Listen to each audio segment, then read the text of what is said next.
இந்த வீடியோவில் நான் வாங்கியிருக்கிற புது ஐஎஃப்பி டிஷ்வாஷரை பற்றி தான் பார்க்க போகிறோம்.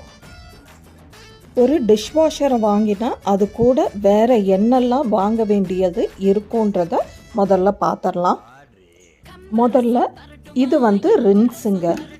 இந்த சின்ன பாட்டில் ரின்ஸு, அதாவது பாத்திரங்களையெல்லாம் நல்லா பளபளன்னு வைக்கிறதுக்காக இந்த லிக்விடை ஊற்ற வேண்டியிருக்கும். அடுத்தது இது சால்ட்டுங்க. சால்ட் நார்மலாக க்ளீனிங் பர்பஸ்க்காக தான் யூஸ் பண்ணுறோம். ரின்ஸையும் சால்ட்டையும் தீரும்போது ரீஃபில் பண்ணால் போதுமானதாக இருக்கும். அடுத்ததாக இப்போ ஓப்பன் பண்ணுறது டிஷ் வாஷிங் பவுடருங்க.